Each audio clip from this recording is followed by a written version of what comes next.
Hey y'all, it's Casey. Before we begin, I wanted to thank you for your comments, reviews, and ratings.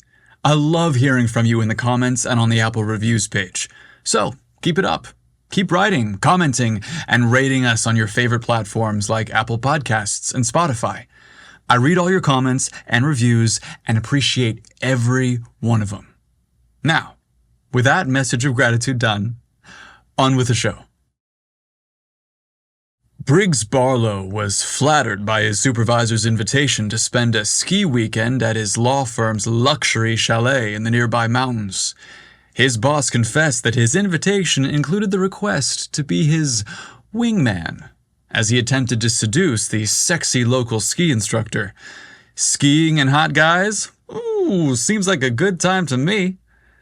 But when fate stepped in and caused him to tumble off a step stool, a newly twisted ankle seemed to indicate that it would be a sprained time for all. Who could have guessed that Briggs's bruise would be just the thing to help him score the mountain's most strapping stud?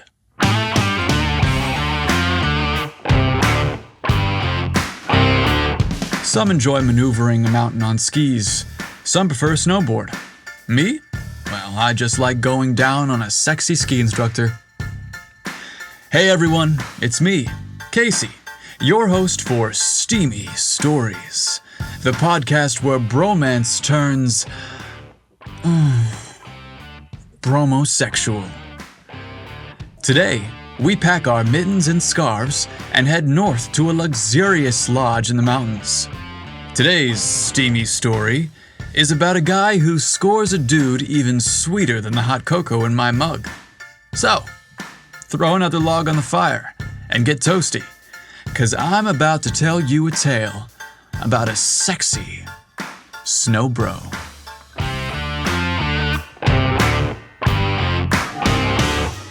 Briggs hadn't been skiing in years. As a teenager, he loved the sport. But when he started studying for the state's bar exam in his mid-20s, time slipped away. He just didn't have the time to head up to the mountains and ski like he used to. At 30 years old, Briggs was at the top of his game at work. He was tall, lean, and handsome, making his coworkers swoon with his sharply dressed attire. The way his striking face complemented a stylish suit made him look more like a model for a Brooks Brothers ad than an actual attorney. One day, his boss Chad invited him to join him at his chalet for the weekend. The plan was for the two men to go over a big case that was up for review soon, while partaking in a sport they both enjoyed. Come on, Briggs. You've worked here for 6 months now. Join me. We'll ski, drink, and cruise guys. There's this hot instructor I eyeballed last time I was up there. I plan to pretend I'm a beginner and take a lesson from him. Guaranteed I'll score this stud by Sunday night. Briggs wasn't sure how it would be spending a whole weekend alone with Chad. He found his boss to be overly confident and brash at times. Chad was the quintessential hunky Gymshark that seduced guys and never called them again. He embodied everything that Briggs disliked about the way dudes slept around. But Chad was his boss. And he didn't want to say no to a partner of the law firm he had just started working for. Sure. All work and no play makes Briggs a dull boy, I guess, he joked as he accepted his boss's invitation. I'd love to join you at your chalet to ski, but just as long as I can work a bit, these case notes must be completed by Wednesday. Chad waved his hand as he dismissed Briggs, claiming, I have every confidence you'll get it done. I hired you not only because you came highly recommended by your previous boss and are a smart lawyer, but also because you seem like a cool guy and a team player. Let's just have a good time this weekend. The work will get done, eventually. Come to the office tomorrow ready to head out to the slopes after work. We'll jump in my Range Rover when 5 o'clock hits and drive up the mountain. Briggs was looking forward to getting back to a sport he loved. That night, he had to dig through his old clothes and storage boxes, which were packed with his gloves, scarves, and a coat. After finally managing to pull down the box where his goggles were stored, he miscalculated the step down from the small ladder he was using. He hit the floor hard, like a bag of wet cement dropped from the roof. As he groaned in pain, he felt something was amiss with his ankle. Oh, great, Briggs thought as he slowly picked himself up. Still, he continued to pack his things and hoped he'd be okay in the morning. The next day, Briggs hobbled into the office, carrying a sizable overnight tote. "Don't tell me you're bailing on me, Briggs," Chad called out from his office. "What's with the limping?" No, sir, I'm all packed. I'm sure I'll be able to ski. It's just a little bit swollen today. I twisted it pretty badly last night, but I'm confident I'll be able to hit the moguls hard with you when we get to the mountain." "That's the spirit. Push through your obstacles and never say die. Well, let's get a productive day in today, and we'll head up the hill as soon as I can get all these briefings off my desk." Briggs did his best to stay off his ankle all day. He was convinced it was nothing to worry about, but still, rest would do it good. So he kept his foot elevated as much as possible. At about 5 o'clock, Chad called out in his booming voice, "Briggs, let's do this. Quitting time. Let's get out of here." Briggs quickly packed his suitcase with his files and assorted paperwork he needed to complete by Monday and grabbed his gear. Time to head out for a weekend with the boss. Oh boy. The ride up to the chalet was uneventful. Both men sat quietly as the car trudged up the snow-covered mountain road. Chad played his favorite podcast, Storytime with Jack Turner, a collection of masterfully told classic short stories. Briggs was requested not to talk shop over the weekend. "Let's just ski, drink, and bro out. This weekend should be about getting to know each other and shredding some serious slopes." In addition to planning on having a good time this weekend, Chad repeatedly bragged about how he intended to seduce the hot instructor he booked for 2 days' worth of private lessons.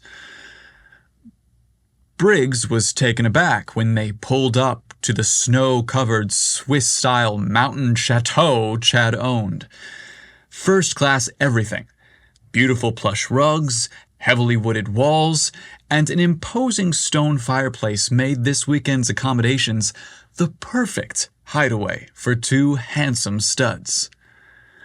"I had my caretaker build a fire and stock the bar and fridge. We'll be all set for the weekend regarding food and booze. All you got to do tonight is unpack and join me for a drink by the fire." "Done," Briggs replied, excited to be in such a lush and grand space. He couldn't deny that a drink and a warm fire sounded great. Chad almost instantly called through the cabin. "Don't dawdle in your room unpacking too long. I'm beat and going to crash early. This drink will knock me out, so get yourself settled and join me for a cocktail." "I'll be right there. Pour me a glass of whatever you're having, and I'll join you in a minute," Briggs hollered back. Next to the raging fire were 2 oversized leather chairs. A fur throw blanket thoughtfully slung across the arm of the chair made it almost comically cozy. Upon Briggs's arrival in the den, Chad quickly handed him a drink and invited him to unwind by the crackling blaze. "Pretty damn nice, huh?" Chad asked, fully knowing the answer to the question. "These are the kind of perks that making partner in the firm affords you," he continued. "I'm only a few years older than you, and I'm making high 6 figures. If you're as sharp as I think you are, you'll make partner even earlier than I did." Briggs was flattered by Chad's compliment, although he wasn't sure if he was interested in the responsibilities of being a partner in a law firm. Sure, having lots of money would be great, and luxuries are a treat. But Briggs wanted more from life than work and success. He desired companionship and valued time spent with family and loved ones. His interest lay more in finding the perfect man he could enjoy long vacations traveling the world with. Chad may be impressed with the material things, but Briggs valued the people in his life above any fancy home, car, or clothes. That night, Briggs slept like a log, only to be awoken by Chad calling up to his room at an ungodly hour. "Coffee's up. Let's power a cup and get our skis. I've got my lesson with that hot instructor, and I don't want to be late." Briggs rolled over in bed, groaning. "Oh, what I wouldn't give for just 10 more minutes of sleep." He knew asking Chad to chill out for a bit while he caught a few more Z's wasn't gonna go too well. Instead, he shouted back, "Let me gear up. I'll be right down." Briggs hopped out of bed, excited to ski, before instantly collapsing back onto the mattress in agony. He looked down, horrified to see that the inflammation around his ankle had somehow gotten worse overnight. "Oh, oof. Wow, I'll never get a ski boot over that ankle. Oh, it looks like I'm stuck in the lodge today."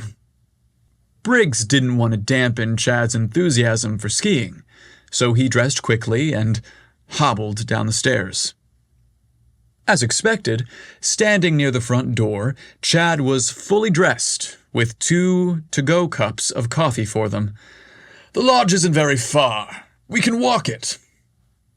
With a deep, cautious breath, Briggs broke the bad news to Chad about his sprain. Chad, my ankle's swollen today, and it's seriously throbbing. I'll join you in the lodge now, but I won't be able to ski today." Chad didn't miss a beat. "That's okay. I've got my lessons. I wasn't going to ski with you anyway. If you're cool with hanging out in the lodge, that's fine by me. Let's just get ourselves out the door. I don't want to be late for my lesson." With only a little assistance from Chad, Briggs was able to make the short distance to the ski lodge. A short trudge through the fresh powdered snow put them directly in front of the ski rental window. "I'll grab my skis and meet my instructor. Why don't you make yourself comfortable by the fire inside? When I take my lunch break, I'll join you," Chad told him. Briggs was happy to comply. Even though he'd prefer skiing, of course, getting caught up on all his work sounded like a better idea. The inside of the lodge was toasty and inviting. It was constructed of oak wood and decorated with heavy draperies. A large stone hearth with a roaring fire was the perfect place to set up shop for the day. A small table between the fireplace and a sizable double window was just the spot to make it the ideal location for today's office. Briggs could see the ski school entrance outside the large window. Beneath the sign stood a dashing, exuberant ski instructor. All Briggs could make out in the snow and glare was a gleaming smile, tight-fitting winter jacket, and ski pants that gave this young man a spectacular ass. Well, I guess that's Chad's instructor. I'll give him one thing, he has excellent taste in men. It was barely a moment later when Chad skied up to the young man, boasting a toothy smile and a flirty gaze. Briggs shook his head in exasperation as he settled into a chair with his coffee and stack of paperwork. Chad was behaving like a schoolboy at a high school dance, nervously trying to gain favor with someone he had a crush on. He spared one more amused glance at his boss and his target before getting back to work.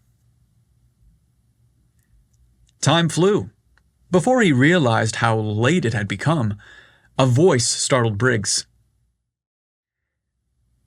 "Getting a lot done. It's lunch. Care to join me for a sandwich and soup?" Briggs looked up to see Chad standing over him, his cheeks still red from the cold. I'd love to. I could use a break. I'd love to hear about how your lesson is going." Chad gave a bashful smile. "I think it's going well, but all the guy wants to do is teach me how to ski. He's not picking up on any of my subtle propositions. This dude may be straight after all." Briggs laughed at the disappointment in Chad's voice. "Well, you probably should have found out if he was into guys before you booked 2 days' worth of ski lessons you didn't need with him." Chad was quick to reply. "Hey, I'm not done yet. Even the straightest of guys get curious under the right conditions. I hope to provide those conditions later." Briggs never understood the idea of trying to sleep with a straight man. He knew that some guys were into it, but not him. There were so many hot, gay men. Why bother trying to convince a straight bro into experimenting? Too much work. I'm too old to teach someone how to have gay sex, the 30-year-old young man thought to himself. I want someone who's already good at it. Lunch ended, and Chad announced, "Round 2 with my little snow bro. Let's see how I do this afternoon." Chad zipped up his coat, fastened his ski boots, and with a loud clunk, clunk, clunk of said boots, made his way out of the lodge doors and back into the snow. Briggs settled by the fire once again. He casually gazed out the window as Chad waved at him. Chad's instructor was now by his side. This time, the sexy skier wasn't wearing goggles or a hat, and it was obvious why Chad was so taken by him. He was gorgeous. Piercing eyes, strong jaw, and absolutely unruly hair. Whew. Nothing wrong with that stud. Briggs laughed as he realized he was ogling a straight man. Watch out, Chad. Now I may have to put the work in myself to get that man in bed. As Briggs found himself getting lost in the hunky instructor's big, beautiful eyes, he was surprised when the instructor looked back at him and waved. "You busted!" I guess I was looking for a few seconds too long. Briggs awkwardly waved back and then bashfully returned to his work. Several hours again passed, and soon it was late afternoon. The familiar clunking of ski boots pulled Briggs's nose out of his work just in time to see Chad collapse in the opposite chair. "Well, still no answers. I invited him for a drink with me later, and he declined. Ugh. What's up with this guy? I guess I'll have one more shot at him tomorrow. Then I'll know if he's straight, gay, bi, or whatever."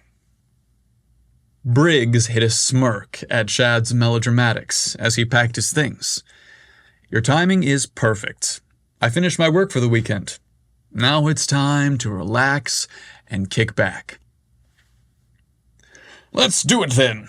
I could use a drink," Chad loudly proclaimed as he headed for the lodge's front door. The two men were no sooner at the chalet before Chad took a flask out and started filling it with bourbon. Nothing like a good 20-year-old bourbon while hot tubbing to melt away the day's stress. Give me 5 minutes to slip into my trunks, and we'll head back to the lodge and hit the hot tub near the ski lift. It's a private jacuzzi that only a few people know about. There's never anyone in it. It's my favorite place on the mountain." "Sounds like a plan to me," Briggs replied. "This weekend is turning out better than expected. Time to kick back and unwind," he thought to himself as he put his bathing suit on and covered his legs with warm clothes for the trek to the hot tub. Chad's phone rang just as they prepared to walk out the door. "Hold on, it's the office. Let me see. What's up?" Briggs feared this call wouldn't be a short conversation, and he was right. Chad's call droned on and on. It was apparent that a visit to the hot tub was becoming less and less of a reality. Chad decided he needed privacy for his call, so he quickly asked the caller to hold as he addressed Briggs.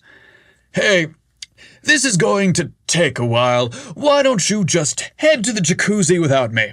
I'll meet you there in a bit." Briggs quickly nodded his head yes and gave a thumbs up. He didn't need to be told twice to enjoy a relaxing jacuzzi in the snow.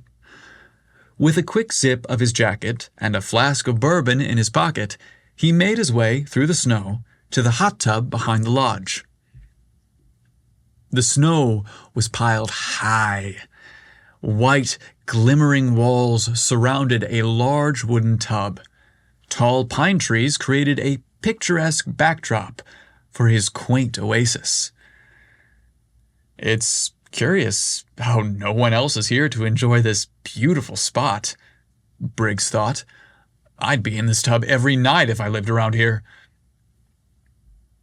As Briggs approached the steaming hot water of the jacuzzi, he could see someone was already enjoying it.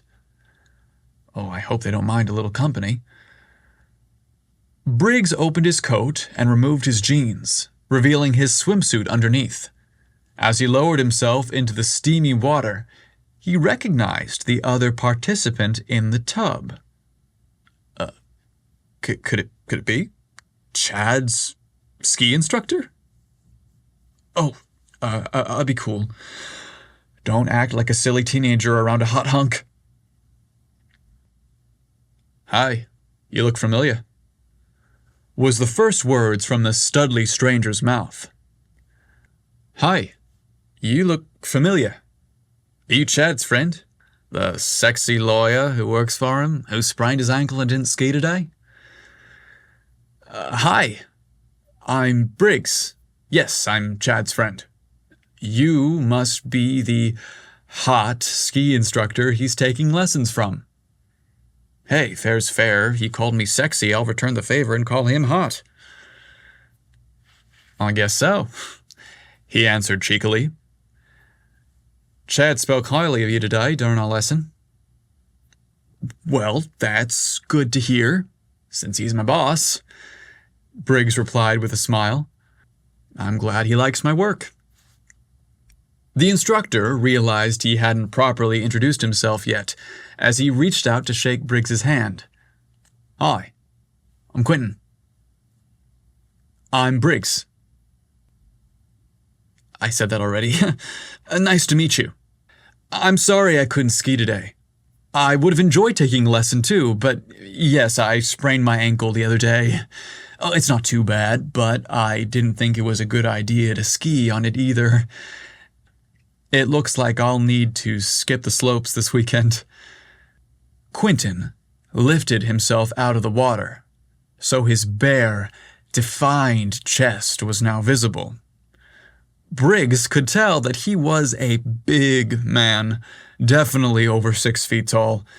He had amazing, furry chest hair, and the water that cascaded down his six-pack abs drew Briggs's eyes to a very clearly defined and impressive piece of equipment below his waist. I really wish I could hang out and get to know you better, but unfortunately, I've got dinner plans in town in about a half hour. I really wish I could hang out and get to know you better, but unfortunately, I've got dinner plans in town in about a half hour. I guess you'll be nursing your ankle in the lodge tomorrow as I instruct you, buddy? Briggs caught his breath as his eyes fought to stay above the waistband of Quentin's wet, clingy swimsuit. Yeah. Oh my God. Yes, I guess I'll return to my usual spot in front of the fireplace tomorrow. If you get a chance, stop in and say hi. Perhaps you could join us for lunch. I know Chad would enjoy the company. Quentin laughed as he simply replied, let me see what I can do. Nice meeting you today. I'll see you tomorrow. Briggs quickly answered, yeah, I hope to see you tomorrow. Quentin turned and stepped out of the hot tub. Briggs could feel himself get dizzy at the sight of this hunk's rock-hard glutes and muscular hairy legs.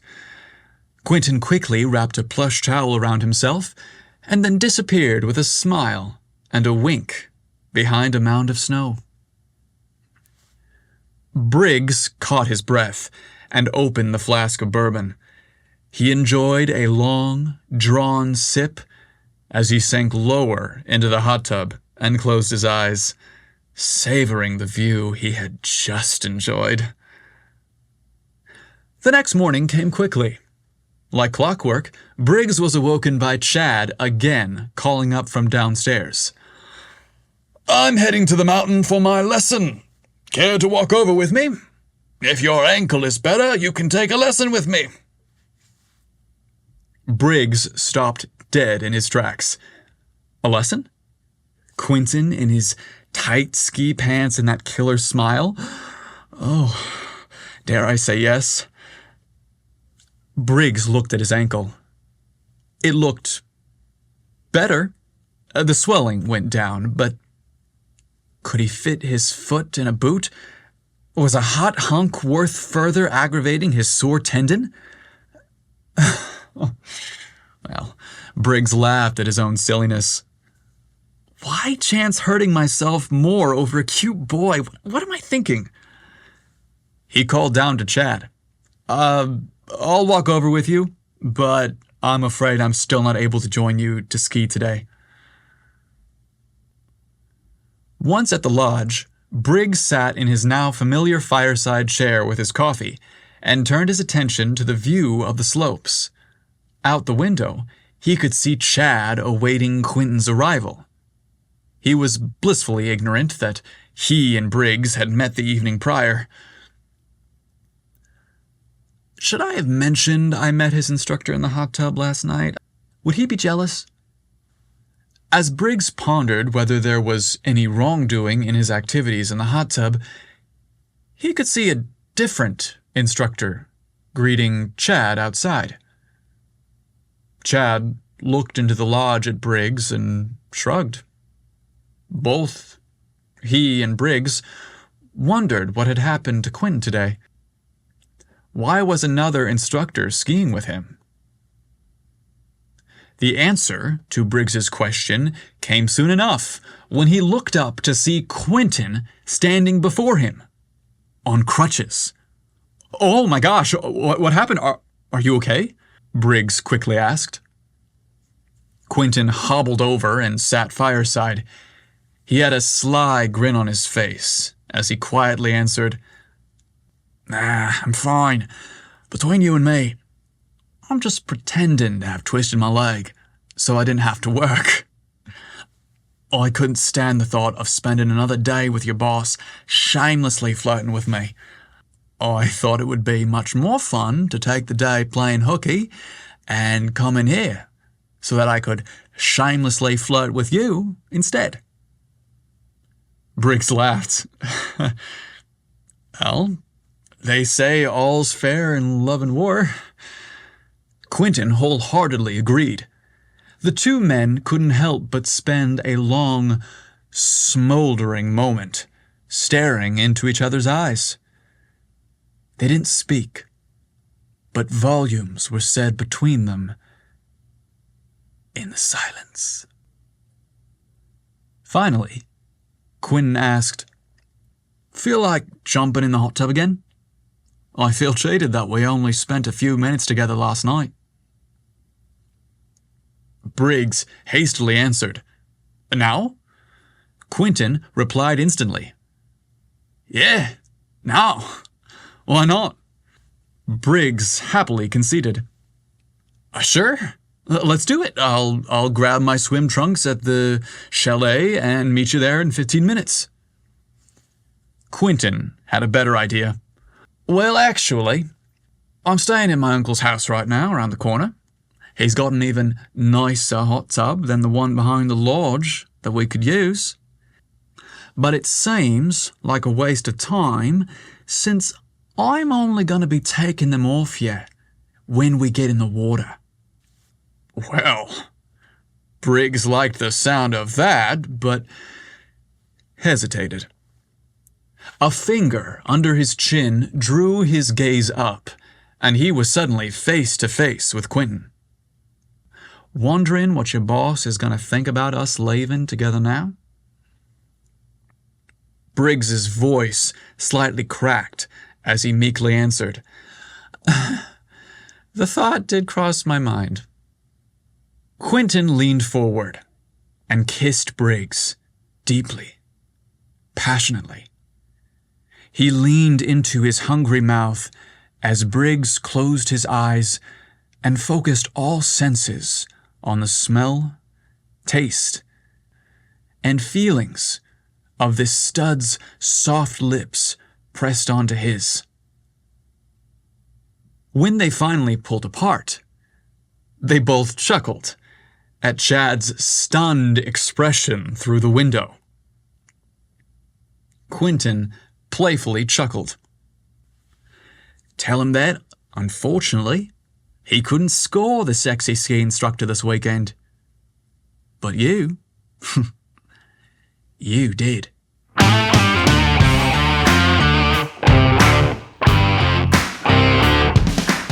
Looks like the Iceman cameth that weekend. I guess you could say it was love at frost sight between these two men. They were indeed up to snow good in the hot tub on Sunday. Yeah, I apologize for all these puns I'm making. It's just that they are snow-brainers. Hey, don't blame me. I'm just the voice talent here. Steamy Stories is the podcast where bromance turns snowmosexual. Okay, really, I'm done now. Each story and bad pun is written by JC Calciano and narrated the best I can by me, Casey. So, be sure to tune in next month when we tell you another steamy story. But until then, later, bro.